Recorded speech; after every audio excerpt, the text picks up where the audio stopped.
많은 사람인데 나를 돌보지 않고 내가 이렇게 넘어져서 막 지금 사경을 헤매고 있는데 저 사람 왜 그래 하고 그냥 지나가 버리면 결국 죽을 수가 있죠. 근데 돌봐주는 자가 있으면 살 수가 있어요.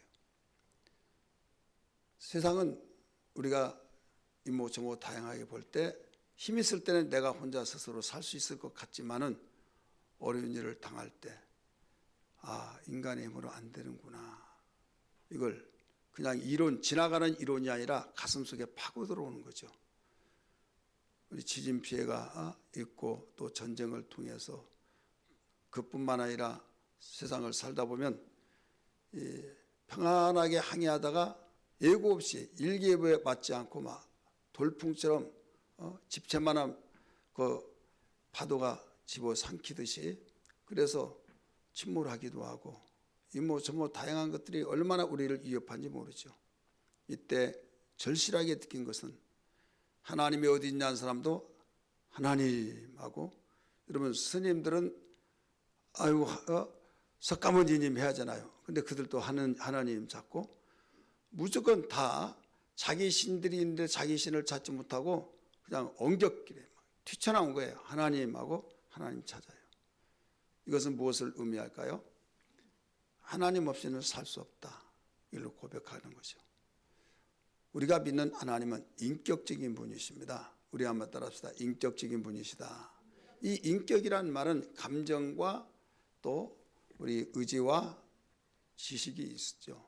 그래서 이걸 감성과 그도 의지와 또 지성, 이 세 가지를 우리가 갖도록 만들어 놨어요. 하나님이 인격체로 만들었기 때문에. 그래서 이 인격을 잘 되살려서 오늘 영상을 통해서 들어봤듯이 감정을 다스려야 할 자리에서 다스리지 못하면 거기에서 우리는 그릇된 행동이 나옵니다.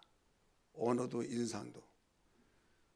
그래서 분명히 어떤 도구를 우리에게 줄지라도 좋은데 아름답게 사용하면 아름다운 일들이 나타나지만은 이걸 악하게 사용하면 아무리 좋은 것이랄지라도 악한 결과가 나온 거예요. 그래서 하나님이 인격적인 존재로 만들어서 인격적으로 살아갈 때는 행복이 되어지지만은 그 비인격적으로 살면은 불행의 씨앗이 떨어져서 자라서 얼마 후에 나타나게 돼 있어요. 여러분, 인간을 하나님이 만들 때 하나님 잘 섬기고 하나님 행복을 같이 누리고 살게끔 만들어 놨어요. 그래서 금지 명령을 최초의 아담에게 법을 주셨어요. 법을 주셨는데 여러분, 법이란 구체적이고 세밀하게 하는 건 복잡해요. 아주 단조로워야만 합니다. 법은 너무나 단조롭죠. 두 가지예요. 하나는 하지 말라, 하라, 이거예요. 그래서 하나님이 하라 한 것은 하면은 틀림없이 우리에게는 그 기쁨과 행복이 주어지고 거기에 세상에 말로 말한다면 대박 나는 거예요. 그러나 하지 말라 하는 것은 하지 않으면 우리는 어려움을 피해 나가고 또 어떤 안 좋은 일들을 다 막아내고 그걸 사전에 예방을 하면서 살 수 있어요. 그래서 하나님은 전지하셔서 이걸 다 아시기 때문에 안 좋은 것은 하지 말라, 좋은 것은 하라, 이거예요. 여러분 부모들도 그러잖아요. 내가 알고 있는 범위 내에서 자녀들에게 이건 하라, 이건 꼭 해야 된다, 네가 하기 싫다 해야만 된다, 공부하라, 막 이렇게 말하잖아요. 거짓말 하지 말아라, 싸우더라도 너는 좋은 말로 말하고 절대 같이 주어 패고 막 하지 말아라. 근데 다는 아니더라고요.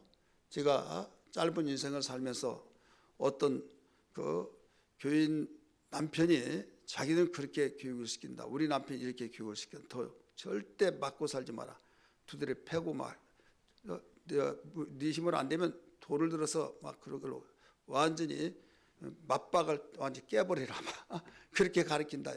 아빠가 다 책임져 줄 테니까. 그런 부모도 있구나. 근데 이건 열애, 이건 예외로 하고 다 그렇지 않지 않습니까? 그래 지고는 안 된다. 이게 습관이 되면 너는 어디에서 안 된다. 넌 절대로 아빠 있잖아, 빽 있잖아, 막 그러니까 그 절대로 이기야만 된다, 막 이렇게 교육을 시키는 사람도 없지 않아 있더라. 근데 그것도 선한 일 통해서 아름답게 이겨야지 그 어떤 폭력을 행사해서 이긴 것은 사실 지는 거예요. 그 뒤처리가 이러면 얼마나 복잡합니까? 잘못하면 감옥 가요. 그러면 거기에 벌써 전적이 올라간 거죠. 흔적이 남아요. 그래서 하나님은 어떤 일이 있더라도 우리에게 이 두 가지 명령을 해주셨을 때 하지 말라는 것은 안 좋으니까 그렇구나. 그래서 절대 우리 하지 않아야겠고 하라는 것은 이건 대박나는 거구나. 복 받는 거구나. 행복의 길이고 또 우리에게 정말 놀라운 복을 이보다 더 많이 주시려고 하는구나 해서 우리가 이 촉각 또 먼 맛 이런 걸 다 알면 거기에 기울여지고 거기에 대해서 무관심할 수 없듯이 우리는 이런 일을 통해서 한번 내가 하라고 한 것을 해서 엄청난 횡재를 만났다. 그러면 또 하고 싶고 또 하고 싶고 이건 경험자잖아요. 그럼 다른 사람 무관심하더라도 나는 한다 이거죠. 성경에 보면 이런 말씀이 나와요. 내 평생 기도하며 살리라. 내 평생 기도하리로다. 이 나와요. 다윗이 그렇게 고백을 했는데 116편 말씀 보면 거기에 기도를 했더니 놀라운 역사들이 나타나더라 이거죠. 내가 어떤 힘쓰고 애쓰고 해서 되어질 일이 아닌 절망과 좌절 속에 있었지만은 기도했더니 하나님이 내 소리를 들었더라 하면서 그래서 결국은 그가 고백하기를 내 평생에 기도하리로다 이런 고백이 되잖아요. 왜? 기도의 맛을 아는 거예요. 여러분 하나님의 말씀에 순종하는 그 하라고 하는 그 말씀에 순종하는 맛을 보기를 주님으로 축복합니다. 이스라엘 백성이 이 일을 잘했을 때 평안했어요. 행복했어요. 요새 아무리 강력한 강대국이 할지라도 모든 걸 다 막아냈어요. 근데 자기들이 힘이 있어서 막아낸 것이라 연약했을 때 침입해 들어오죠. 자기들은 아무 무기도 없는데 그들은 탱크를 가지고 밀어오죠. 그럴 때 하나님만 의지한 거예요. 하나님 지금 우리는 다 죽게 생겼습니다. 이대로는 다 죽는데 우리를 죽이시려고 여기까지 인도하신 건 아니지 않습니까? 어떨 때 어떠하든지 기도하면 된다고 하셔서 저희들 부르짖고 기도합니다. 하나님이 일하여 주옵소서 했을 때 전쟁에서 죽이는 것보다 하늘에서 우박을 내려서 느닷없이 막 도망가고 그들이 죽어가고 이런 일을 우리 성경에 볼 수 있잖아요. 이것은 그때 시대만 되어진 것이 아니라 오늘날 이 시대도 이렇게 되어진다라고 가르쳐 주셨어요. 그러면 그런 것이 어디 있냐? 이건 말 같은 소리를 하라 이렇게 말하는 사람들이 없지 않아 있습니다. 그럴 때 우리에게 가르쳐 준 지침이 하나 있어요. 예수님이 그걸 보여주셨어요. 죽으시면서도 하늘을 우러러 보시면서 아버지여 내 뜻대로 하지 맙시고 아버지 뜻대로 되기를 원한다고 하면서 십자가에 죽으셔서 운명한 직전에 다 이뤘도다 말씀했죠. 왜 하늘을 우러봅니까? 보내신 목적을 이야기했어요. 너는 죽으러 간다. 너는 어떤 영광을 얻기 위해서 간 것이 아니라 영광을 위해서 죽는 것이 영광을 얻는 것이다 하면서 하늘을 우러러보게 하신 거예요. 그래서 골로새서 3장 1절 2절의 말씀 보면 너희가 죽었다가 살리심을 받았으면 위의 것을 찾으라. 위에 그 찾는 이유는 죽어서 실패한 것 같으나 망한 것 같으나 그분은 부활하셔서 보좌 우편에 계신 그분을 보아라 이거예요. 믿으시기를 바랍니다. 그래서 우리는 온전케 하신 예수를 바라보자고 말씀하신 것처럼 땅의 것 이걸 바라보다 보면 그쪽으로 계속적으로 빠져들어갑니다. 거기에 대해서 매력을 느끼고 거기에서 이해가 되어지고 거기에 대해서 논리적이고 현실적이고 타당성이 있고 이렇게 해야만 나는 살 길이다 하다 보니까 주님과는 점점 멀어진 거예요. 여러분 둘 중에 하나를 잡으면 하나를 놓을 수밖에 없는 거예요. 둘을 똑같이 잡으면 얼마나 좋겠습니까? 하나만 잡아라. 그래 하나를 잡아야 하는데 어느 것을 잡느냐? 세상 것을 잡느냐? 하나님의 것을 잡느냐? 세상 것을 잡으면 하나님께서 놓아버리고 하나님께 잡으면 그걸 잡기 위해서는 세상의 것을 놓고 근데 놓았던 것을 하나님께서는 너 내 말 순종했고 해서 감동을 받았다. 네가 절대 놓지 아니하면 살 수 없다고 생각할 수밖에 없는 상황에 있다 할지라도 내 말을 믿고 그걸 놓고 나를 붙잡았으니 내가 붙잡으려고 했던 사람들이 그걸 붙잡기 위해서 사기 위해서 붙잡으려고 했던 그것을 너는 놓았으니 그거 내가 다 줄게 이거예요. 그게 원리입니다. 남자들은 군대 가서 유격 훈련을 받습니다. 한 45도 그 줄을 한 1000m 혹은 7, 8m 딱 줄을 매고 밑에 강이 있어요. 그러면 하강을 합니다. 하강하는데 조교가 깃발을 빨간빛을 딱 올리면요 잡고 갔던 것을 놓아야 해요. 안 놓으면 죽는 겁니다. 그러면서 맨 끝에 보면 무덤이 하나 있어요.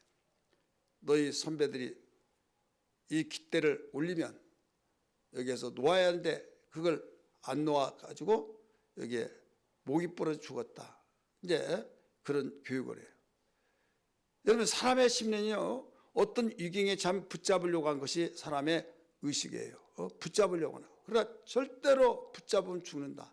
놓아야 된다. 그래서 놓으면은요 그냥 붕덩해가지고 물속에서 안착이 돼서 굉장히 아무 이상이 없는데 만약에 그걸 끝까지 붙잡았다면 그 완전 탄력을 받아서 내려가는 길에 맨 끝에 거기에서 타이어를 이렇게 해놨어요. 근데 그걸 완전히 얼마나 강하게 내려오든지 거기서 목이 부러지고 거기서 즉사한 사람들이 있더라 이거죠. 세상의 원리가 그래요. 세상이 그것을 잡으려고 할 때 여러분 어떻습니까? 그걸 잡으려고 하다 보면 다 죽는다 이거죠. 그래서 소활성을 떠나라, 그 소돔과 고모라를 떠나라 했을 때 농담으로 여기면서 이렇게 좋게 이렇게 일궈놨던 어떻게 해서 벌어놨던 내가 여기에서 털을 잡았는데 왜 그걸 여기를 떠나라고 합니까? 그거 붙잡으려고 안 떠났어요. 안 떠났더니 어떻게 했습니까? 다 불타서 자기도 죽고 재산 다 없어지고 죽었잖아. 이것은 우리에게 거울로 주신 겁니다. 그래서 누구의 말을 더 1순위로 듣느냐 이걸 일러주신 겁니다. 하나님께서는 인격적인 분이기 때문에 말씀을 가르쳐 주십니다. 그러면서 하나님께서 약속을 하셔요. 세상에 수많은 약속을 많이 하셨지만은 한마디로 말해서 하라는 것은 하지 말고 하라는 것은 하고 이렇게 하면 되는데 이렇게 하면 내가 해줄게 이루어줄게 이거예요. 그래서 성경 읽다 보면 이렇게 하라 명령하시잖아요. 약속을 해주시잖아요. 그러면서 그리하면 이렇게 해주겠다고 그렇게 하지 않으면 그렇게 안 해주겠다는 거죠. 그리고 하지 말라고 하는 것에서는 하지 않으면 너에게는 평강이 주어지지만 하면은 결국은 있었던 걸 내쫓아내리라. 심판을 받으리라. 재앙이 임하리라. 이게 모든 성경의 구약 성경의 핵심들이에요. 오늘 하나님께서 네 지파는 영원한 네 지파로서 그는 대대로 이어지는 직분 하나님께서 기업으로 주셨던 모든 그 직분을 너는 다른 자보다 더 나를 잘 섬겨야 된다. 이렇게 가르쳐 줬어요. 그런데 엘리라고 하는 제사장은 어땠습니까? 자기 자식을 하나님보다 더 사랑하고 그래서 재앙을 불러왔다. 이렇게 가르쳐 주면서 이제 내가 너에게 약속했던 것을 나 그렇게 하지 않겠다 하면서 오히려 너와 너 남자 모든 남자를 다 하나도 남김없이 다 없애겠다. 이런 약속을 말씀하셨어요. 그렇기 때문에 하나님께서는 한 번 하신 말씀을 그 실행하신 분이고 변혁치 아니하고 하신 말씀이 땅에 그 모든 것들이 없어진다 할지라도 내 말은 없어지지 않는다. 이런 말씀을 하셨는데 그래서 그런 줄 알았는데 어떤 사건들을 보면요. 하나님이 하신다고 했다가 이걸 안 하시고 이럴 내용들도 있어요 없어요? 있죠. 예를 들어서 히스기야 왕 같은 경우에 이사야 선지자에게 말합니다. 당신의 종에게 이사야 내 종 히스기야에게 죽는다 하라. 이 병으로 일어나지 못하고 이제 죽을 테니 유언을 남기라고 하라. 그래서 그대로 가서 전해주고 왔어요. 전해주고 오는데 하나님이 다시 이사야를 불러서 다시 가서 산다고 하라. 또 그런 거예요. 왜 그런가 했더니 내가 그의 눈물을 보고 내가 내 마음을 돌이켰다 이거죠. 15년 동안 더 산다 봐라. 그러니까 한다고 했던 그분이 여기에서 뜻을 돌이켜서 이제 그걸 취소시킨 거죠. 그러면 하나님이 한 번 하신다고 한 것을 왜 변역을 했느냐 이거예요. 하나님은 변역치 아니하신 분이다. 인생이 아니셔서 시건치 아니하시고 한 번 하신 말씀을 반드시 이루신 분이다. 그런 측면만 보다가 보니까 나는 다 그렇게 안 믿어. 이렇게 생각이 되어지잖아요. 여러분 니느웨 성을 멸하시기로 작정하셨잖아요. 근데 요나에게 가서 선포하라고 그랬죠. 선포해서 그들이 막 회개를 했어요. 그들이 회개하면서 왕이 명령을 내리면서 짐승까지도 금식시키라 하면서 가슴을 통분히 여겼을 때에 하나님께서 뜻을 돌이켜서 재앙을 내리지 않았다. 이런 말씀을 잘 아실 거예요. 왜 그랬느냐? 하나님이 인격적인 분이라는 사실을 알면 이해가 되는데 인격적인 분을 빼놓고 하나님은 변혁치 않는 분이다. 변치 않는 분이다. 거기까지만 생각하면 이게 앞뒤가 안 맞아요. 일관성이 없어요. 그래서 하나님이 어떤 분이라는 걸 알아야만 됩니다. 하나님의 인격적인 분이기 때문에 내가 약속을 했을 때 여러분 자식에게 내가 너 사업 물려줄게. 근데 너무 좋아라고 그랬어요. 근데 둘째는 아버지 말을 잘 듣고 모든 걸 배우려고 하고 정말 나 물려주면 좋은데 아빠는 장남이라 그 형을 물려주려고 했다고 아쉬워해요. 근데 아들은 이건 나에게 물려주게 했으니까 나는 이미 내 거야 하면서 아버지 열심히 하셔서 나중에 크게 물려주세요 하고 자기는 놀러 다니고 나중에 배우려고 하지도 않고 돈만 펑펑 쓰고 사고 치고 근데 이제 철이 안 나서 그렇다. 철 날 줄 알았는데 끝까지 그렇게 돼요. 그러면 여러분 넘겨주겠어요? 야 너에게 못 물려주겠다. 아빠 약속했는데 약속은 지켜야죠. 사나이로서의 남자로서의 지켜야죠. 막 하면 지켜야만 합니까? 안 지켜야만 합니까? 모르겠어요? 안 해봐서? 그러면 안 지켰다고 그래서 여러분 법적으로 소송하겠습니다. 그러면 어떻게 될까요? 이것은요 인격적인 면에서 이 사업에 대해서 어떻게 일고를 하는데요. 여기서는 넘겨주지 않는 것이 합당한 거예요. 그렇지 않습니까? 하나님이 그와 같은 입장에서 가르쳐 준 거예요. 우리 성경 한번 볼까요? 사무엘상 2장 30절 같이 읽습니다. 시작. 그러므로 이스라엘 하나님 나 여호와가 말하노라 내가 전에 네 집과 네 조상의 집이 내 앞에 영원히 행하리라 하셨으나 이제 나 여호와가 말하노니 결단코 그렇게 하지 아니하리라. 나를 존중히 여기는 자를 내가 존중히 여기고 나를 멸시한 자를 내가 경멸하리라. 내가 영원히 이렇게 하리라 했는데 이제는 나 그렇게 안 하겠다. 왜 안 하겠다고 그랬어요? 네가 그런 행위를 통해서 내가 해줄 의무가 없다 이거죠. 이게 인격적인 분이다 이거죠. 그러므로 우리는 하나님께서 우리에게 말씀하신 것을 잘 기억하고 정말 복은요 이방 종교 어떤 종교들은요 숙명론을 말하고 있어요.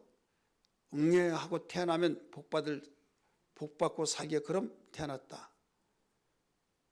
그러면 그는 별짓을 다 하더라도 복받고 산다. 이거죠. 아무리 힘쓰고 애쓰하더라도 좀 거지같이 살아요. 그러면 불교는 뭐라고 해요? 그게 업보입니다. 그렇게 태어났습니다. 그러면 마음에 편안한지 모르겠지만 발전이 없어요. 하나님께서는 내가 행한 대로 갚아주겠다. 이거예요. 한번 따라했습니다. 행한 대로 갚아주겠다.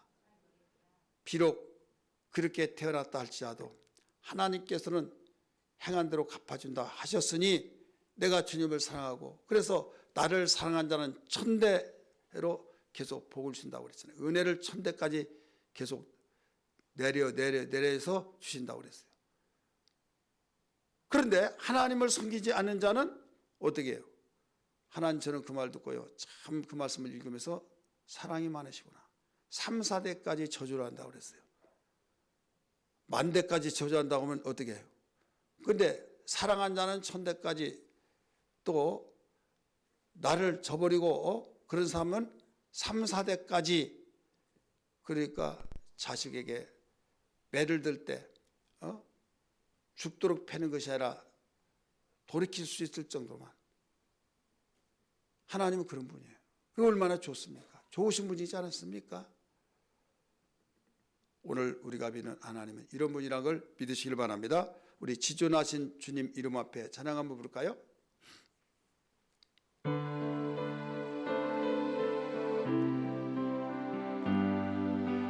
지존하신 주님 이름 앞에 모두 무릎 꿇고 다 경배,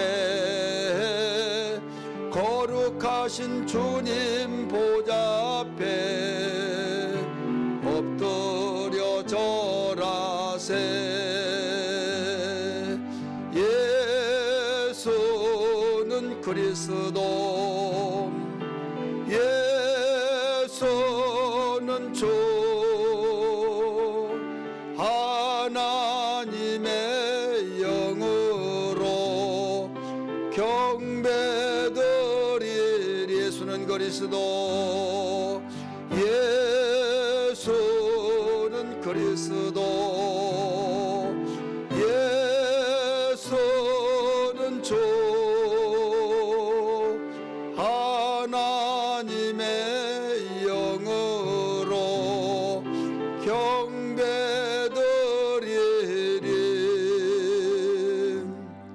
아멘. 주님께 경배하는 삶이 되기를 주 이름으로 축원합니다.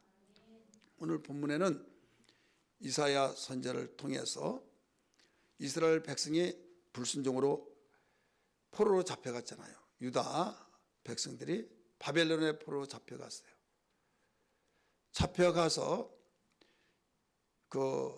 이제 얼마 남지 않으면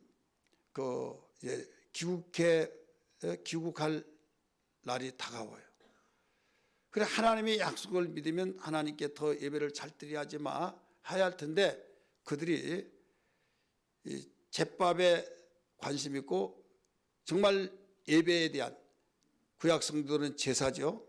이 제사에 대한 의미를 모르고 드리기는 드려요. 근데 생각은 엉뚱한 데 있어요. 하나님이 제사를 드리라고 말씀했던 분이 오늘 3절에 뭐라고 그랬습니까? 3절에 그 말씀 보면 소를 잡아드린 것은 살이란 것과 같고, 어린 양에게 제사 드리는 것은 개 목을 꺾은 것과 다름이 없다. 드리는 예물은 돼지의 피와 다름이 없다 하면서 차라리 드리지 마라, 이런 쪽으로 말씀하신 것을 볼 수 있어요. 4절 또 보세요. 나 또한 유혹을 그들에게 택하여 주며 그들이 무수하는 것을 그들에게 임하게 하겠다. 제사를 드렸음에도 불구하고, 오늘날 예배를 드렸음에도 불구하고 이런 생활을 하고 있더라 이거죠.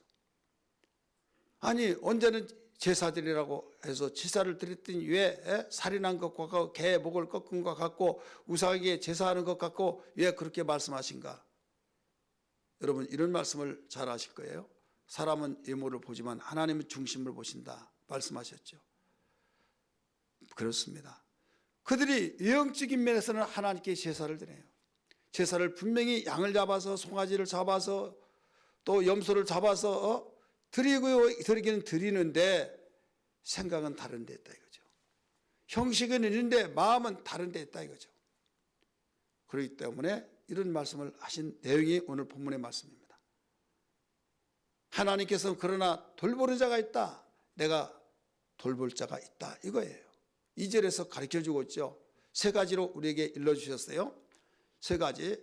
나 여호와가 말하노라, 내 손이 이 모든 것을 지었으므로 그들이 생겼느니라. 무릇 마음이 가난하고 심령이 통회하며 내 말을 듣고 떠는 자가, 그 사람은 내가 돌보려니와, 내가 돌보겠다는 거죠. 세 종류의 사람을 돌본다는 거예요. 하나는 마음이 가난하고, 하나는 심령에 통회하며, 하나는 내 말을 듣고 떠는 자.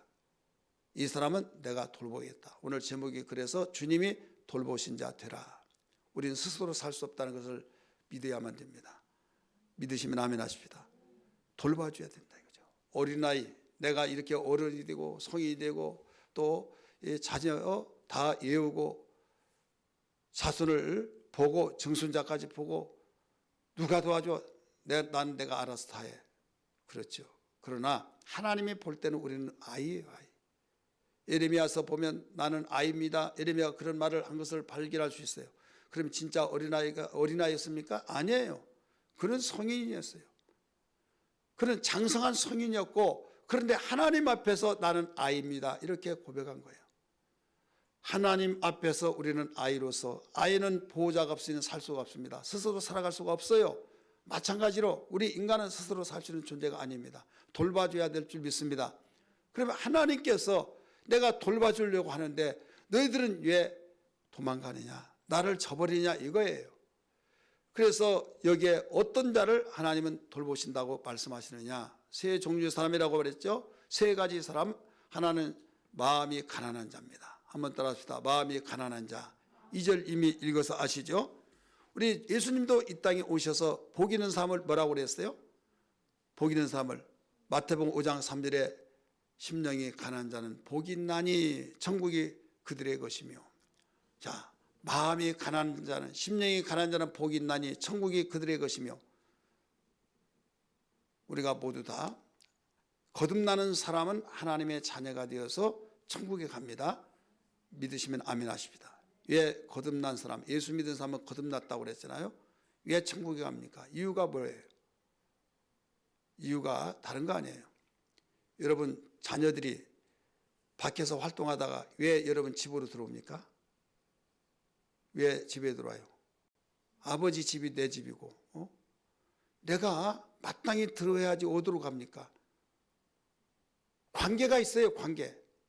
미흡든 곱든 어떻든지 간에 관계가 맺혀지면, 내 자식이기 때문에, 저분 내 아버지고 내 어머니이기 때문에 내가 아버지 집에 가야지 남의 집에 가야 하느냐 이거죠. 남의 그 집에서 왜 오라고 합니까? 문을 왜 열어줍니까? 아버지 집이기 때문에. 우리는 하나님이 우리의 영의 아버지인 걸 믿기 바랍니다. 천국은 어느 곳이냐? 하나님 아버지의 집이에요. 아버지 집이기 때문에 우리는 심령이 가난한 자는 복이 있나니 천국이 그들의 것이며, 심령이 가난한 자만이 천국 갈 수 있다는 거예요. 한마디로서. 그러면 마음이 가난한 삶은 어떤 삶일까요? 가난이라는 것은요, 특징이 있어요. 뭔가 먹을 것이 없을 때 나는 먹어야만 산다. 이거 먹어야만 산다. 돈이 없으면, 가난하면 입고 싶은 거 못 입죠. 그래서 다른 거 아무리 우리 구경하러 가자, 어디 가자, 여유 있는 여가 생활 하더라도 그게 귀에 들려오지 않습니다. 내가 가난함으로써 나 돈 벌어야 된다. 그러면서 내가 지금 직면하고 있는 것이 뭔가를 가장 1순위로 여기면서 그걸 해결하려고 몸부림치는 거예요. 그러면 내 마음이 가난해야 된다. 이 가난이라는 것은 어떤 불교에서 마음을 비우세요, 그렇게 해서 가난한, 그건 박애주의 사상 속에서 가난한 것은 돌질전적, 성경이 말한 것은 그게 아니에요. 우리가 밥을 먹고 산다. 그러면 가난하면 그걸 먹어야죠. 마찬가지예요. 우리 영혼이 있지 않습니까? 육체는 흙에서 나와서 흙에서 나온 걸 먹고 살고, 영혼은 하나님께로부터 나와서 하나님 말씀을 먹고 사는데, 육체의 양식은 노력해서 얼마든지 얻을 수 있어요. 영혼의 양식은 노력해서 얻어진 것이 아니라 하나님께로부터 나왔기 때문에, 하나님께서 우리에게 보내신 예수를 믿음으로써 양식을 삼고 살기 때문에 예수 믿지 않으면 안 된다 이거예요. 그래서 예수님은 요한복음 6장에 하신 말씀이, 나는 하늘로서 내려온 산떡이니, 생명의 떡이라고 그랬어요. 너희 조상들이 하늘에서 내려온 만나를 먹고도 죽었다. 그러나 나는 하늘로서 내려온 하나님의 생명의 떡이니, 인자의 살을 먹는 자는 생명을 얻고 인자의 살을 먹지 않은 자는 생명을 얻을 수 없다는 거예요. 그래서 우리 영혼도 존재다 이거예요. 영혼이 존재예요. 육체와 영혼이 결합되어서 만들어진 것이 우리 인간이에요. 볼펜 한 자를 보면 한 자루지만은 이걸 분해해서 보면 속에 심이 있고 잉크가 드는 심지가 있고 또 겉에 케이스가 있지 않습니까? 쓰기에서 누르면 심이 보이지만 누르지 않을 때는 보이지는 않습니다. 우리 인간 육체와 영혼의 관계가 그렇습니다. 우리는 영혼과 육체가 결합되어서 만들어진 우리 인간이에요. 볼 때는 여러분 볼펜이 겉에 케이스만 보이지만은 눌러서 쓸 때는 여러분 그때 힘이 보이듯이 우리 겉에만 보여서 있기는 뭐가 있어 영혼이 죽으면 끝나지 하지만은 여러분 죽을 때 보면 영혼이 있다는 것을 반드시 알게 됩니다. 어떻게 알 수 있습니까? 죽었다는 건 돌아갔다는 말이죠. 돌아갔다는 말은 육체는 흙에서 왔기 때문에 흙으로 돌아가고 영혼은 하나님께로 왔기 때문에 하나님께 돌아가는 거예요. 그렇게 활동하고 그렇게 웃고 그렇게 열심히 일했던 사람이 죽으면 일을 해야 못해요. 못하잖아요. 그러면 그동안에 열심히 일을 하게끔 그 했던 장 본인이 누구였다는 거예요? 영혼이라. 영이에요. 영이 떠나버리면 여러분 말도 못하죠. 웃지도 못하죠. 감정 표현도 못하죠. 의사 표시 못하죠. 다 끝나는 거예요. 그렇게 육체 귀하게 관리했던 거 여러분 요새는 화장이 대세라 불 속에 집어넣어서 1시간만 2시간 내에 한줌에 재로 나와버리잖아요. 우리를 만드신 하나님이 이걸 알기 때문에 네 심령, 네 마음 속에는 그 영혼은 바로 가난해야 된다. 이게 가난한데 어떻게 가난해냐? 그러면 뭔가 찾는다 이거예요. 무엇을 찾습니까? 먹을 걸 찾는다 이거죠. 먹을 것이 뭡니까? 예수 그리스도 주님을 찾는다 이거죠. 우리가 부유하고 정말로 내가 여유 있고 그러면 하나님 찾아요? 잘 안 찾죠. 안 찾다가도 내가 어린 일 당하면 하나님 하면서 눈물 뿌리고 하나님 찾고 그렇지 않습니까? 그래서 마음이 가난한 자는 내가 돌본다 이거예요. 도와달라고 했을 때 여러분 도와줄 때 그걸 고마웠게 여긴 거지. 도와줄까? 아니요 됐어요. 아니 도와줄게. 싫다니까요. 이거 있어야만 된다고. 나중에 필요하다고. 그러면 내가 필요하면 사든지 말든지 할 테니까 관심 끄세요 하고 내가 놓고 갈 테니까 나 이거 버려버립니다. 막 그런 사람에게 버려버린다고 해서 이 사람은 안 되겠구나. 알았다고. 가지고 가야 안 가져가요? 여러분 같으면 가지고 가겠어요? 안 가지고 가겠어요? 달라고 하더라도 줄뚱말뚱한데 버려버린다면 누가 줘요? 인격자는 안 줘요. 인격적인 존재는. 그렇기 때문에 우리는 심령이 가난한 자는 나 좀 주세요. 달라고 했을 때 필요하기 때문에 밥을 배고파서 달라고 했을 때 주면요. 잘 먹었습니다.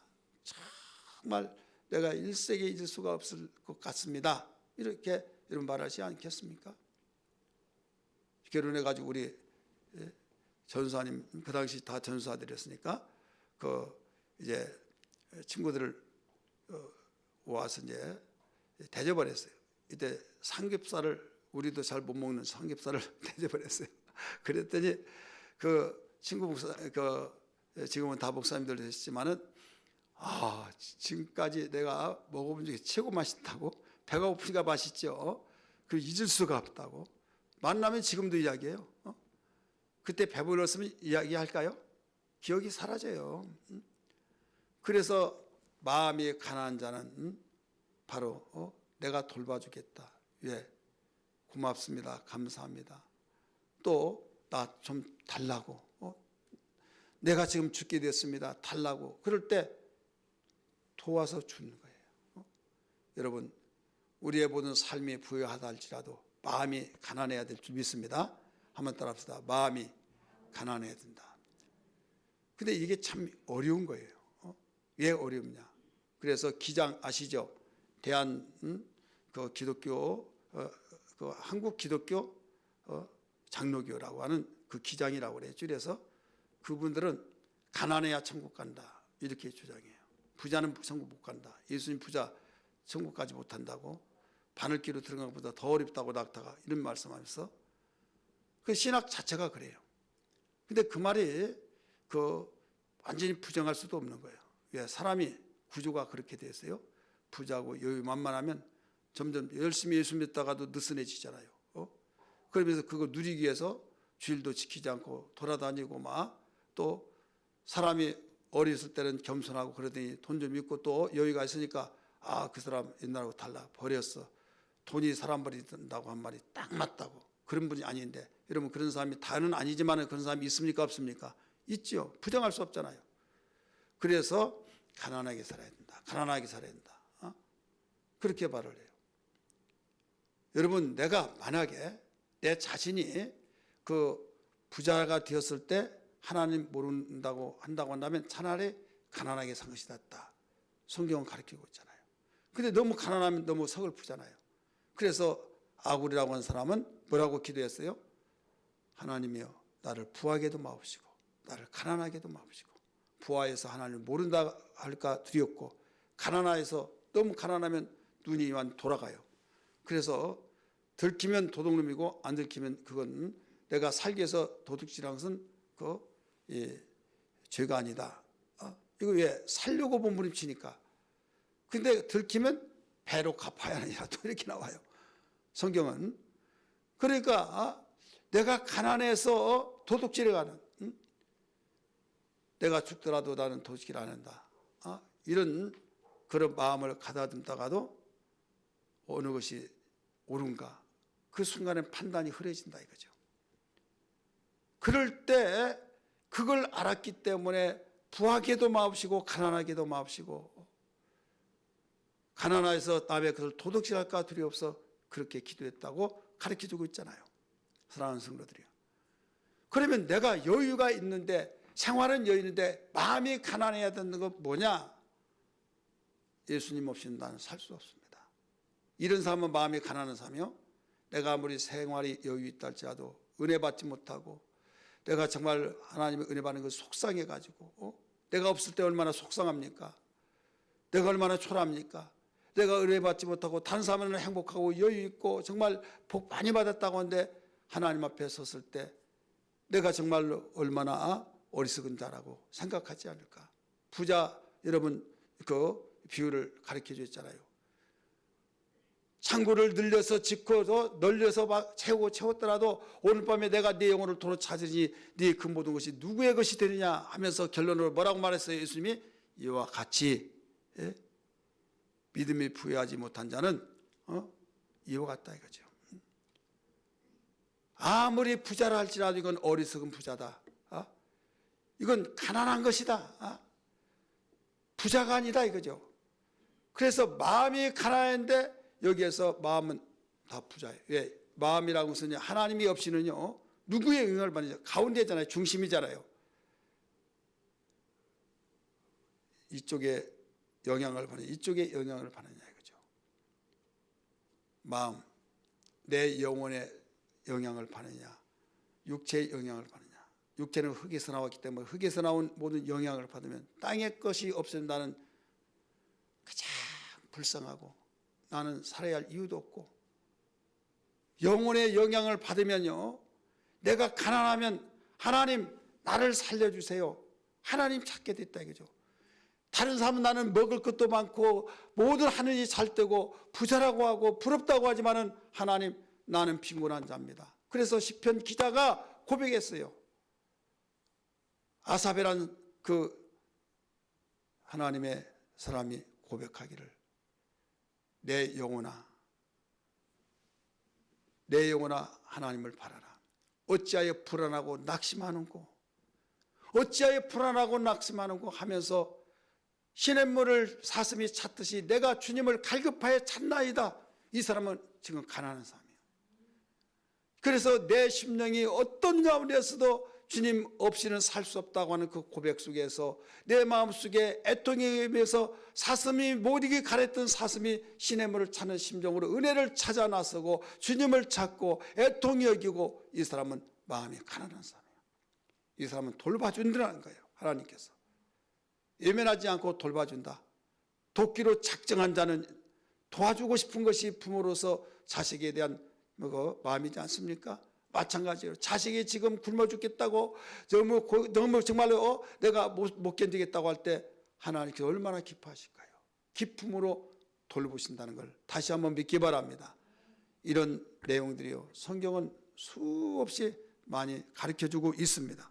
그래서 상한 심령 속에 하나님께서 채워주시고 또 위로하시고 가난한 그 심령 속에 모든 것을 일깨우신다고 말씀하시는데 우리 성경 한번 대표적으로 하나 볼까요? 시편 51편 17절 같이 읽읍시다. 시작. 하나님께 구하는 제사는 상한 심령이라. 하나님이여 상하고 통회하는 마음을 주께서 멸시하지 아니하시리라. 아멘.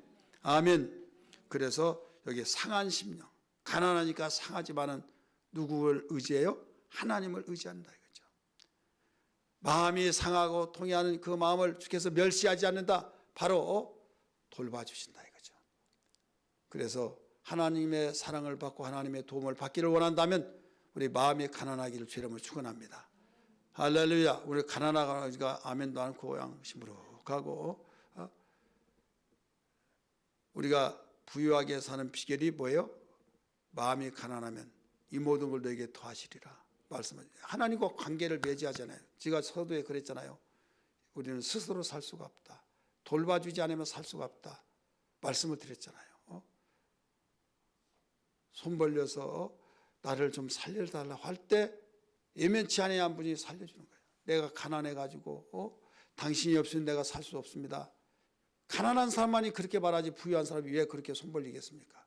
두 번째, 어떤 사람입니까? 통회하는 자. 우리 한번 따라서 통회하는 자. 2절 한번 다시 봅니다.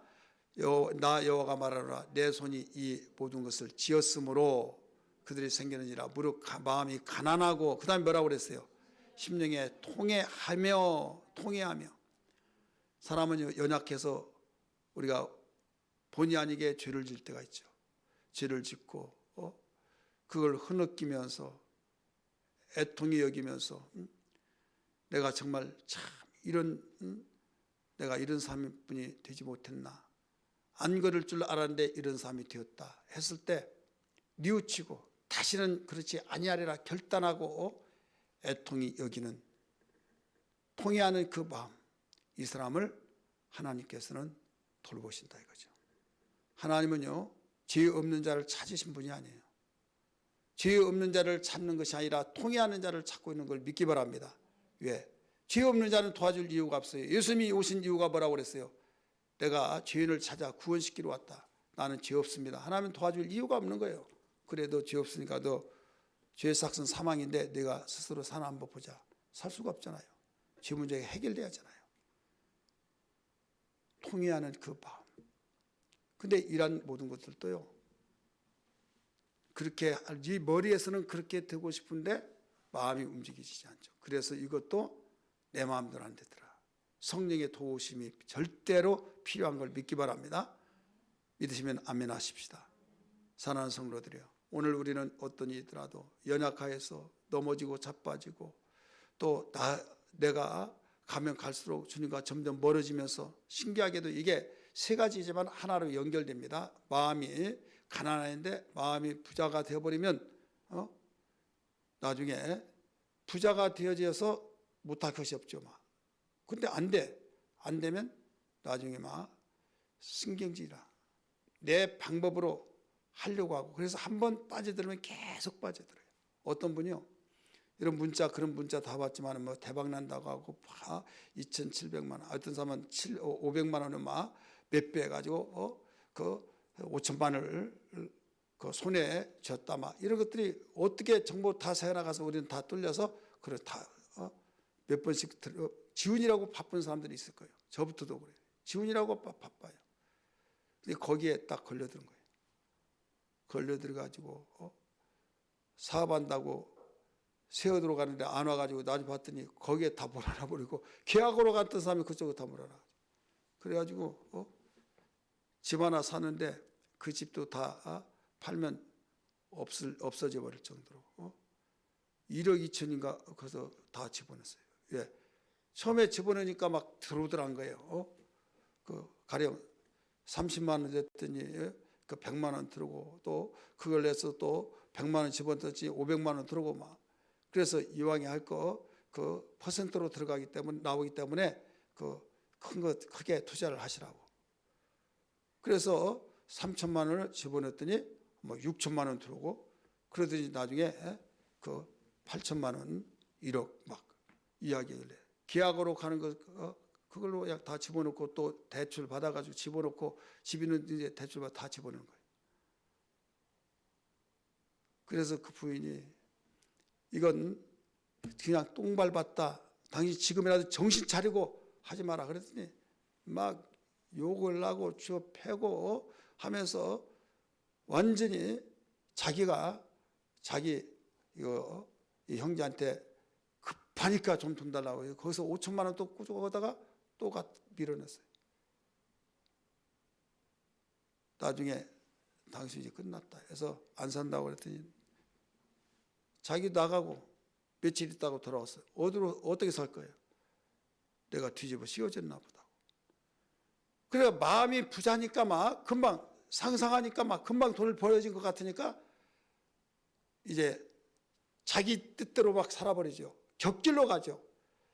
안 되니까 그때는 폭력을 행사하고 폭언을 하고 막 자식 뜻도 막 완전히 눈이 뒤집혀져 가지고 보이질 않더라 이거죠. 여러분 첫 번째 첫 단축 마음에 가난했을 때 하나님 찾고 하나님 찾으면 그러다가 내가 연약해서 넘어질 때 하나님 나를 용서해 주세요. 통회하는 마음이 되겠어요 안 되겠어요? 되어지죠. 그래서 있는 자는 더 있게 하시고 풀린 자는 계속 풀어지고 안 풀린 자는 계속 꼬여지고 성경의 원리예요. 근데 시작이 뭐냐? 가난한 거예요. 하나님이 없는 내 심령 속에 하나님 나에게 와주세요. 하나님께서는 예민하지 아니고 돌봐주신다 이거죠.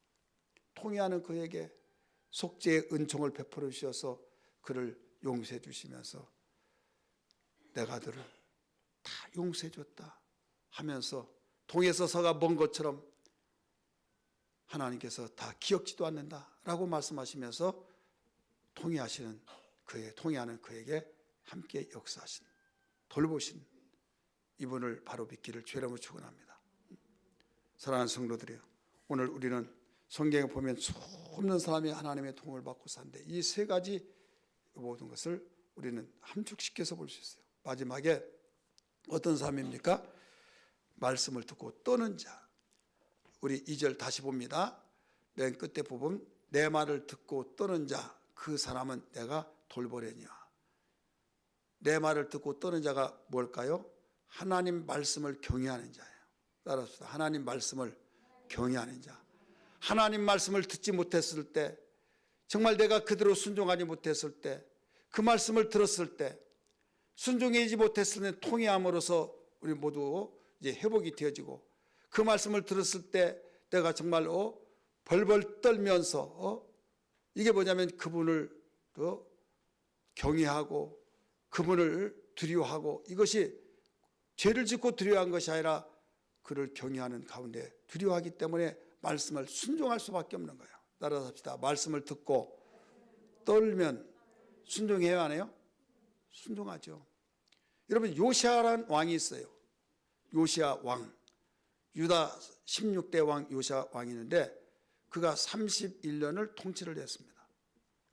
그는 어떤 사람인가 하면 자기의 선조들이 우상을 섬기고 하나님이 하지 말라는 것을 해서 나라가 폭망이 되어질 무렵에 그가 결단을 하면서, 신기하게 돼요. 뭐 그럴 수밖에 없죠. 교회가 살아있지 못하고 교회가 완전히 잠들었으면요 지저분해요. 교회가요. 왜 지저분한 줄 아십니까? 봉사를 하지 않잖아요. 청소도 안 하잖아요. 제가 11단지 세워도로 다닐 때 거기에 어느 교회를 들어가 봤더니요, 소개에 들어가서 그 교회예요.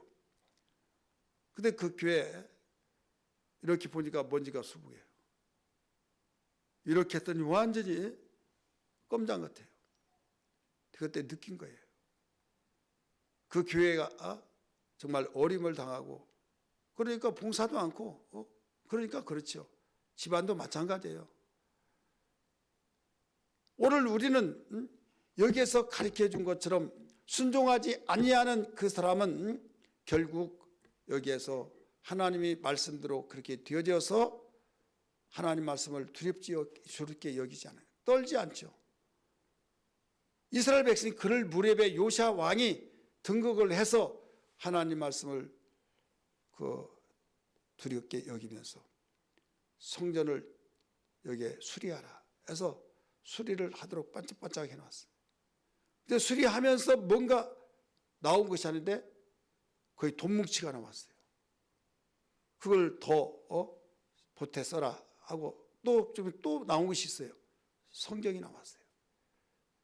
사반이라고 하는 서기관이 그걸 읽어봤더니만 가슴이 벌렁벌렁 해가지고 나중에 왕에게 말씀을 드렸어요.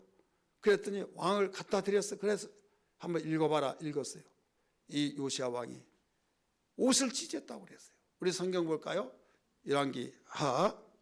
열왕기하입니다.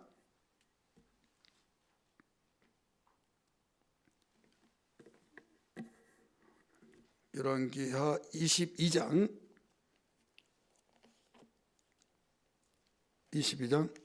8절부터 11절까지. 앞에는 안 나옵니다. 내가 원고를 주었는데 다른 걸로 했나 봐요.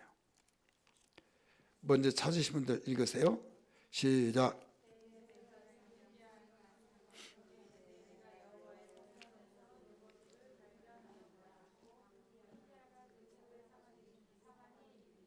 구절 서기관 사반이 왕에게 돌아가서 보고하여 이르되 왕의 신복들이 성전에서 찾아낸 돈을 쏟아 여호와의 성전을 맡은 감독자에게 손에 맡겼나이다 하고, 또 서기관 사반이 왕에게 말하 이르되 제사장 hilki야가 내게 책을 주더이다 하고 사반이 왕의 앞에서 읽음에 11절 왕이 율법책의 말을 듣자 곧 그의 옷을 찢으니라. 옷을 찢으니라. 어떤 내용인가 하면요, 조상들이 그 말씀을 두렵게 여기지 않고 그 죄를 지었을 때 나라가 망한다, 그 말씀이 이루어져서 이렇게 됐다라는 걸 알았을 때 가슴을 찢었다고 그랬어요. 이 사람은 하나님의 말씀을 두렵게 여긴 자요, 경히 여긴 거요? 두렵게 여긴 거죠. 사랑하는 성도들이요, 우리는 하나님 말씀을 읽을 때나 들을 때 말씀 한마디 한마디를 두렵게 여길 수 있는 떠는 자가 되어야 될 줄 믿습니다. 떠는 사람은 순종할 수밖에 없어요. 순종하면 축복을 받을 수밖에 없어요. 하나님께 영광을 돌릴 수밖에 없어요. 그래서 오늘 본문에서 그 2절에서 어떤 자를 돌보느냐, 마음이 가난한 자, 심령에 통해하는 자, 내 말을 듣고 떠는 자, 하나님 말씀을 경외하는 자, 그 사람을 내가 돌보려니와 하면서 가르쳐줬잖아요. 만약에 내가 하나님 말씀을 듣지 않았다 그러면 다음에 듣지, 다음에 순종하면 됐지, 절대 오늘 순종하지 못하면 내일 순종하기 힘듭니다. 왜 힘든지 아십니까? 하나님은 때를 주세요. 기회를 주세요. 들을 때 오늘 내가 순종하라고 말씀해요. 그래서 즉시 순종해야만 이것이 좋은 습관 속에서 이게 탄력을 받고 여기에 계속 마음의 밭이 굳어지지 않습니다. 그러나 내일 하지, 모레 하지, 다음 주부터 하지 계속 하다 보면 굳어져요. 누가 밟았지 않았더라도 땅을 쟁기질해서 갈아놓으면요, 바람에 의해서 또 압력에 의해서 다 가라앉습니다. 다 젖어요. 그런데 바로 밭을 가는 그곳에는요, 그 속에 공기가, 산소가 다 들어가서 거기에 모두 부드러워집니다. 우리 마음속에 말씀을 듣고 감동을 받고 회개하고 통회하는 마음을 가지고 애통히 여길 때 거기에 부드러운 옥토의 밭이 되었을 때 우리는 순종을 하게 되기가 쉽습니다. 그런데 시간의 흐름에 따라서 점점 다져져서 어렵게 돼요. 나중에는 다져져 버리면 이제는 하나님께서 어떻게 하신 줄 아십니까? 마귀는 가장 깊하고 하나님께서도 너는 구제 불능이다 해서 그것을 하나님까지도 완전히 내버려 버린다 이거죠. 우리 성경 한번 볼까요? 우리 이사야 오늘 본문 말씀 66장 3절 다 읽을 수는 없고요, 시간 없어서 3절 3절 맨 끝에 부분 보세요. 3절 맨 끝에 부분, 그들의 마음은 가증한 것을 기판즉, 가증한 것, 우상을 섬기고 지 마음대로 행하고 자기들이 원하는 대로 자기의 판단이 맞다고 한 대로 행하였을 때 가증한 것을 기판즉, 연결입니다. 4절 나 또한 유혹을 그들에게 택하여 주며. 나가 누구예요 지금 여기서? 하나님이에요. 나 또한 유혹을 그들에게 줘. 야, 맞다 맞아. 네 생각이 맞아. 네 생각이. 내가 틀리다고 생각하면 여러분 누가 그것을 하겠습니까? 내 생각이 맞다고 하니까 그래 맞아 맞아 맞아. 유혹을 그들에게 주어서 택하여 주어서 그들이 무수한 것을 그들에게 임하게 하리니 이는 내가 불러도 대답하는 자가 없으며 내가 말하여도 그들이 듣지 않고 오직 나의 목전에서 악을 향하여 내가 기뻐하지 아니하는 것을 택하였음이라. 자기가 택했다는 거예요. 이런 말이 한두 군데가 아니에요. 여러분 또 성경 볼까요? 데살로니가 후서 2장 우리 9절을 한번 볼까요? 2장 10절부터 봅니다. 불의의 모든 속임으로 멸망하는 자들에게 임하리니 이는 그들이 진리의 사랑을 받지 않으며 구원함을 받지 못함이라. 진리를 사랑하지 않다 보니까 무관심하죠. 11절 이러므로 하나님이 개혁성경에는 유혹을 역사사 이렇게 나와요. 우리 개정판에서는 하나님이 마귀가 그렇지 않습니다. 미혹의 역사를 그들에게 보내사 거짓 것을 믿게 하시면 왜 믿게 하세요? 진리를 믿지 않고 불의를 좋아하는 모든 자들로 하여금 심판받게 하게 한 것이다. 그래 오늘 우리는 하나님은 절대 그런 분이 아니다 이렇게만 생각한다. 인격적인 분이에요. 하나님은 하려고 하는 자는 더 일을 하게 하시고 있는 자는 더 있게 하시고 없는 자는 더 없게 하시고. 왜? 하나님 인격적인 분이기 때문에. 마귀는 도둑질을 주고 멸망시키는 자이기 때문에 그렇게 한다 할지라도 하나님은 그런 분이 아니잖아요. 그런데 왜 그러느냐? 그는 아무리 참아야 판단을 하잖아요. 참아야 이건 안 된다 이거예요. 예, 하나님이 인간 의지를 초월하지 않습니다. 문을 두들기더라도 문 열어주지 않는데 문을 때려 부시고 들어간 분이 아니다 이거죠. 열어줘야 된다 이거죠. 내 말에 귀를 기울이지 않고 엉뚱한 말 자기 판단 옳다고 주장하니까. 그래서 하나님은 유혹을 역사하사 미혹을 역사하사. 그러면 구약에만 나왔냐? 신약에도 나왔어요. 여러분 잘 아는 로마서 1장 24절 보세요. 그러므로 하나님께서 그들을 마음의 정욕대로 더러움에 내버리사.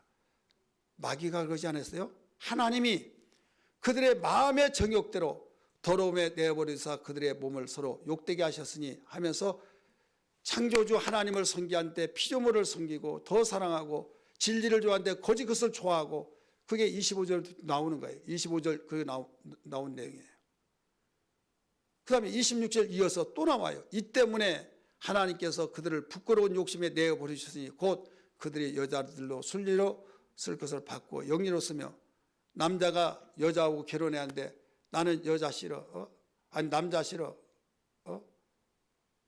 아니 남자가 여자를 좋아해서 결혼해야 하는데 나는 여자 싫어 하고 남자끼리. 여자는 야 징그럽게 왜 그래? 나는 남자 나는 이성을 좋아해요. 그런데 나는 남자 싫어. 여자들끼리. 그 말이에요. 27절 계속 보면. 순리는 여러분 이성끼리 만난 것이 순리예요. 근데 영리로. 그래서 여러분께서 지금 모든 세계가 네트워크가 되어서 어떻게 합니까? 동성끼리 결혼하고 동성끼리 그걸 안 된다 그러면 이건 정치라고 생각하지만 성경이 가르쳐주고 있다 이거죠. 이런 일로 인하여서 또 하나님께서 28절 뭐라고 했습니까? 또한 그들이 마음에 하나님 두기를 싫어하며 하나님 두기를 싫어하니까 하나님이 내 판단 흘러가는 세대를 본받아 하다 보니까 그들을 그 상실한 마음대로 내버려두사. 아무리 가르쳐 주더라도 내 생각이 옳다고 주장하니까 아무리 가르쳐 주더라도 자기 판단 지금 시대가 어떤 시대인데 하면서 하나님 말씀에 귀를 기울이지 않으니까 하나님께서는 그래 내가 나를 싫어하니까 내 말을 너희가 버리니까 나도 너희 상실한 마음대로 버려두겠다. 그래서 합당치 못한 일을 하게 한다는 거죠. 합당치 못한 일을 하게 한 것이 31절까지 무려 31가지 죄악을 가르쳐주고 있어요. 그래서 마귀는 아무리 도둑질하고 치고 유혹하고 격기로 간다 할지라도 하나님이 거기 돌봐주면 끄집어냅니다. 믿으시길 바랍니다. 끄집어내요. 그런데 내 자신의 마음이 가난해서 하나님 찾지 않을 때